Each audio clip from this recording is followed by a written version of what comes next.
We're here today with Joe Jimenez, the CEO of Novartis at Davos.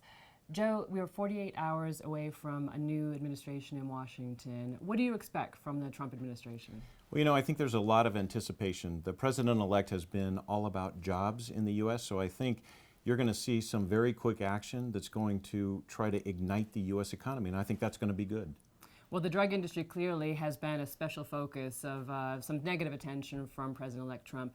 What do you expect in terms particularly of drug pricing? That's been a big topic of debate in Washington. There has been a lot of discussion about drug pricing. The thing you have to remember about drugs in the whole healthcare system is that it's about 10 to 15% of total healthcare costs. So you're not talking about the majority of healthcare costs. We still have a lot that we have to address.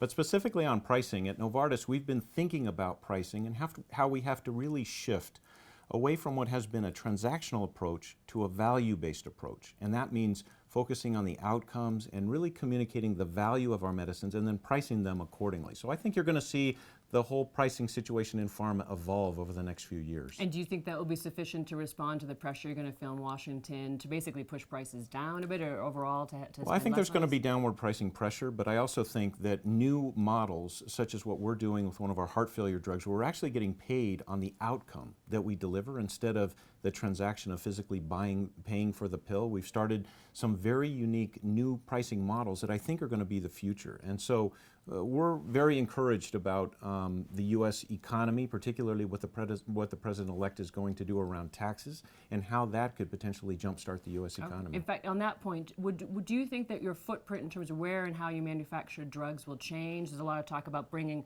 business back of all types to the U.S. Are you thinking that along those lines? Well, look, as a global company, I think about where I want to invest around the world. And quite frankly, because the U.S. tax rate, corporate tax rate, has been so high, it hasn't been high on the list in terms of where we're going to place new capital, where we're going to invest. But if that corporate tax rate drops, then I think you're going to see a flood of investment come back to the U.S. So I think that's going to be very positive.